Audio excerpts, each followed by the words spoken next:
안녕하세요. 국립세종수목원 전시기획운영실장 박원순입니다. 오늘 여러분들한테 정원에 대한 이야기를 들려드릴 건데요.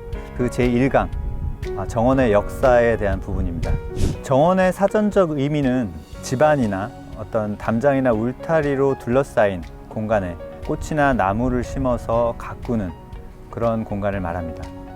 정원의 역사는 농경시대로까지 거슬러 올라갈 수 있지만 우리가 보통 얘기하는 즐거움을 위한 정원은 고대 이집트 시대로 볼 수가 있겠습니다.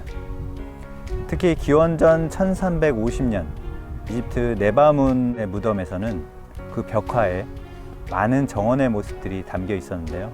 네모난 연못, 그 안에 물고기와 오리가 살고, 그리고 수변 공간에는 파피루스라든지 다양한 수변 식물들이 자라고요. 또 그 이외 지역에는 대추야자라든지 돌 무화과나무, 이런 나무들이 그늘을 들이우는 그야말로 천국과 같은 그런 느낌의 정원이었습니다. 고대 이집트 시대를 지나 그리스 로마 시대로 접어들게 되면 오늘날 우리가 많이 즐기는 그런 정원의 기본적인 형태, 이런 것들이 많이 나오게 되는데요. 이 시기에 아주 중요한 정원의 근간이 마련되었다고 볼 수가 있습니다. 그리스는 6,000종이 넘는 식물 자원을 가지고 있었기 때문에 그 다양성으로 인해서 담장이 없는 자연스러운 정원이 발달을 했고요. 크노소스의 미노아 궁전 벽화를 보면 거기에 백합이라든지 붓꽃 같은 꽃들이 이미 등장을 하고 있습니다. 특히 신전을 장식했던 기둥 머리에는 아칸투스라고 하는 식물, 잎이 매우 크게 자라고 덩굴 식물처럼 잎이 말리는 그런 형태가 그리스인들한테 영감을 주어서 기둥머리를 장식했고, 기둥의 그 줄기 부분은 야생 당귀 그 종류의 그런 문양을 이용을 했습니다. 이에 반해 로마 시대는 고도의 개인 주택 정원이 발달했습니다. 유명한 정치가이자 철학가였던 키케로는 만약에 당신이 정원과 서재가 있다면 필요한 모든 것을 갖추었다라는 명언을 남겼죠. 그만큼 책과 함께 정원이 아주 중요한 요소로 인정을 받던 그런 시대였고요. 79년 베수비오 화산 폭발이 일어나면서 1700년 동안 잿더미에 묻혀 있다가 발견이 된 폼페이라는 도시가 있죠. 그 도시의 모습을 살펴보면 그때 당시의 정원을 아주 생생하게 볼 수가 있는데요. 개인 주택 정원이 요즘에 그런 정원을 만들어도 정말 트렌디하고 멋질 그런 인정을 받을 만큼 다양한 요소들을 갖추고 있었습니다. 특히 열주회랑 가운데 부분에는 안뜰, 중정이 자리하고 있었고요. 연목과 분수도 조성이 되어 있었고, 그리고 다양한 조각상, 그리고 벽화, 그림 등이 그 정원에서 발견이 되었습니다.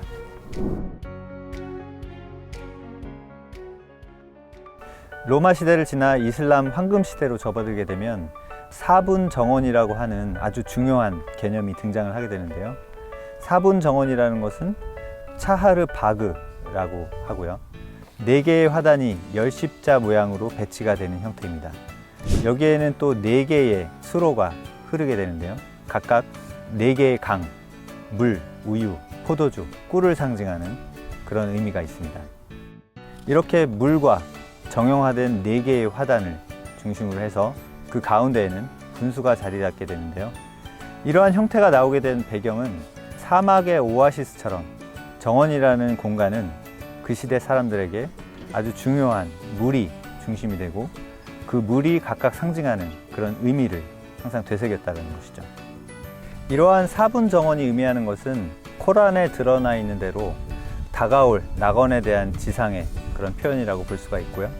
여기에는 이제 향기 나는 열매, 그리고 그늘, 그리고 물이 있기 때문에 마치 사막의 오아시스와 같이 사람들에게 힐링을 주었던 그런 정원이었습니다. 그래서 이슬람 황금 시대는 이슬람을 기초로 그리스 로마의 전통을 계승하고 인도, 페르시아 등 여러 나라의 문화를 접목시킨 그야말로 황금 시대의 정원 문화가 꽃피었던 그런 시대였습니다. 중세 시대로 접어들게 되면서 약간 정원 문화가 침체기를 겪게 되는데요. 특히 서로마 제국의 붕괴 이후 야만과 혼돈의 시대를 맞이하게 되면서 프랑크 왕국을 중심으로 유럽의 봉건사회가 시작되죠. 중세 시대에는 가톨릭 교회가 큰 권력을 갖게 되면서 식물들은 이 종교성을 나타내는 큰 상징성을 나타내게 되었습니다. 종교를 상징한 대표적인 꽃들의 예를 몇 가지 살펴보면 특히 성모 마리아를 상징하는 꽃들이 많이 있었습니다. 대천사 가브리엘이 예수의 탄생을 예언하면서 들고 있었던 백합, 새송이는 성모 마리아의 순결을 뜻했다고 하고요.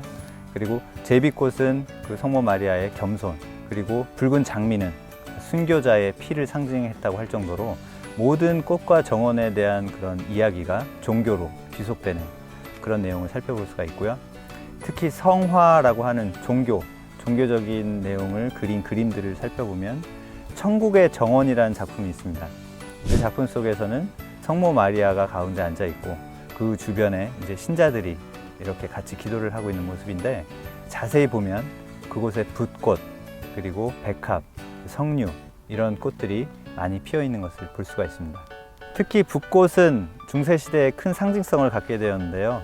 클로비스 1세가 프랑크 왕국을 통일하면서 플레르 드 리스라고 하는 왕실 문양으로서 붓꽃, 정확히 말하자면 노란 꽃창포라고 하는 꽃의 모양을 문양으로 쓰게 되었습니다.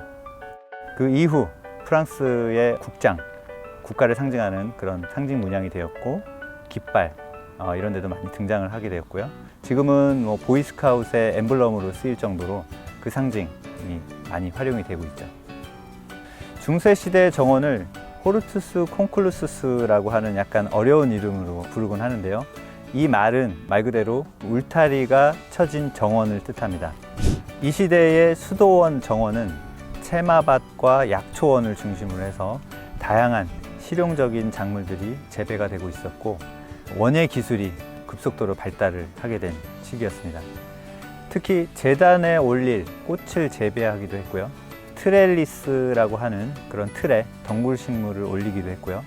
각종 과실수 접목 기술, 이런 부분들도 많이 발달을 하게 되었죠. 다음은 르네상스 시대인데요. 이탈리아 르네상스 정원 중에 대표적인 것이 빌라 란테라는 정원이 있습니다.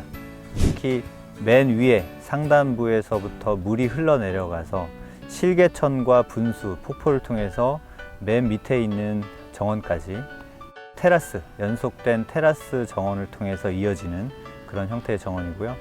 거인의 샘이라고 하는 두 개의 큰 조각상이 있는데, 그 부분은 메디치가와 로마 교황의 우호 관계를 표현하는 그런 상징물로 유명합니다. 또 하나의 유명한 정원은 이제 빌라 데스테라고 하는 정원인데요. 이 정원 역시 정원이 가질 수 있는 모든 요소들이 다 반영이 되어 있고, 특히 이때 발전했던 수학, 그리고 기하학, 이런 부분들이 정원 디자인에 반영이 되어서 축을 중심으로 해서 좌우에 정확한 대칭을 이루고 있고요. 그리스 로마의 수력학을 이용해서 물의 역학적 성질을 정원에 정교하게 구현해냈습니다. 다음은 바로크 시대로 넘어가게 되는데요. 17세기 루이 14세 시대의 정원을 살펴보겠습니다.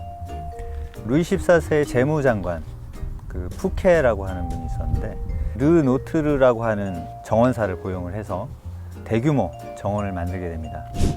프랑스 바로크 정원의 특징은 엄청난 대규모, 이탈리아 르네상스 정원보다도 훨씬 더 큰 규모의 정원이고요. 중심축을 따라서 좌우 대칭, 기하학적인 그런 형태의 토피어리들, 그리고 테라스와 함께 펼쳐지는 비스타를 감상할 수 있는 정원입니다. 이 푸케에 얽힌 안타까운 일화가 있는데요. 푸케는 이제 자신의 정원을 완성하고 나서 루이 14세를 포함한 약 5천여 명의 하객들을 초청을 해가지고 정원에서 파티를 엽니다.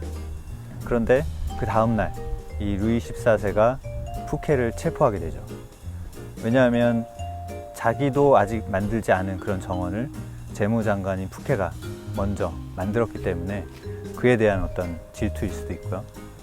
그 다음에 그 르노트르라고 하는 정원사를 직접 고용을 해서 베르사유라고 하는 어마어마한 정원을 만들게 되죠. 후세인들이 평가하기에는 그래도 먼저 만든 푸케의 보르비 콩트라고 하는 정원이 훨씬 더 완성도가 높고 아름답다라는 평가를 하고 있습니다. 베르사유 궁전은 루이 14세 때 만들어졌지만 그 이후 프랑스 혁명이 발발하기 전까지 그 화려함을 유지했다고 합니다. 루이 16세의 왕비였던 마리 앙뚜아네트는 궁전의 화려함 뒤에 별도의 자신만의 정원을 만들었는데요. 12개의 전통 가옥을 만들고 그 주변에 자연스러운 농경지 풍경을 만들어서 정원일을 즐겼다고 합니다. 그 다음 18세기는 대항해 시대로 접어들게 되는데요.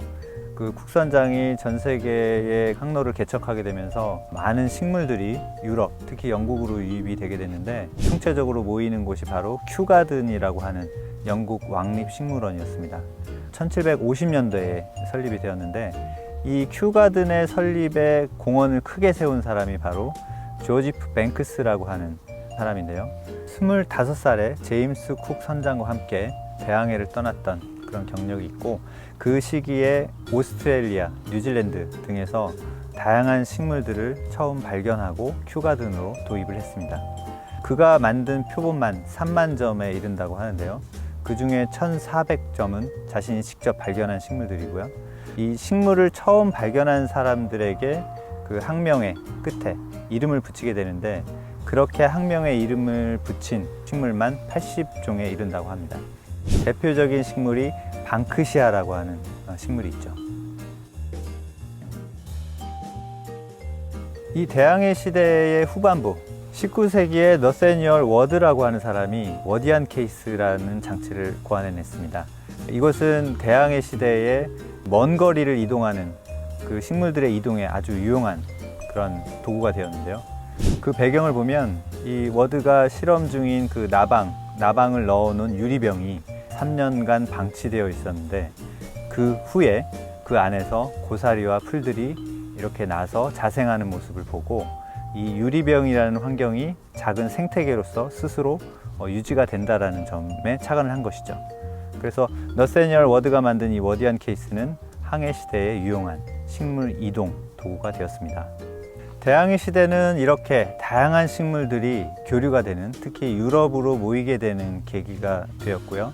큐가든을 중심으로 한 많은 식물원들이 조성이 되었고 또 유리 온실의 발달로 인해서 다양한 식물들이 재배가 가능한 그런 시기였습니다. 한편 유럽의 교회 지역에서는 이런 정형식 화단, 형식적인 그 정원의 반기를 들고 풍경식 정원을 주창한 사람들이 있었습니다. 케이퍼빌리티 브라운이라고 불리는 그런 조경가가 있었는데요. 이분은 정원이 정형화된, 획일화된 그런 풍경이 아니라 어떤 자연스러운 그 들판의 능선이라든지 그런 숲, 이런 지형을 그대로 이용한 그런 정원이 되어야 된다. 그래서 마치 풍경화를 감상하듯 정원을 감상해야 된다라고 주장했던 사람이고요. 많은 사람들이 케이퍼빌리티 브라운에게 정원 조성을 의뢰할 정도로 인기가 많았던 조경가였습니다. 이러한 풍경식 정원에 이어서 나타난 유행은 19세기 후반, 20세기 초에 등장한 코티지 가든이라는 정원입니다. 시골집 정원을 뜻하는데요. 코티지 가든의 대표적인 식물로는 양귀비나 코스모스, 해바라기 같은 민가에서도 많이 볼 수 있는 그런 식물들이 되겠고요. 굉장히 자연스러우면서도 소박한 그런 느낌을 전해주고 있습니다. 현대로 넘어오면서 가장 강력한 영향력을 미치고 있는 가드너가 있는데요. 피트 아우돌프라고 하는 분입니다. 이분은 이제 너서리, 양묘장을 운영을 하면서 수많은 식물들을 재배하고 식재한 경험을 바탕으로 해서 여러 가지 숲근초와 그라스류를 가지고 드라마틱한 그런 경관을 연출하는 대표적인 가드너이죠. 시카고의 루리 가든이라든지 뉴욕의 하이라인 가든, 이런 유명한 정원들을 만들었고요. 우리나라에서도 많은 팬들이 생겨서 피트 아우돌프의 식재 그 방식을 공부하는 분들이 많이 늘어나고 있습니다. 피트 아우돌프의 식재 방식의 특징은 식물의 꽃색만을 강조하는 것이 아니라 꽃이 피기 전, 꽃이 피는 동안, 그리고 꽃이 지고 난 이후의 형태와 질감에 초점을 맞추고 있다는 것이죠. 지금까지 정원의 역사에 대한 이야기를 들려드렸는데요. 다음 시간엔 신기한 식물 이야기에 대해서 말씀드리도록 하겠습니다. 군포시 도서관 좋아요, 구독 부탁드립니다. 감사합니다.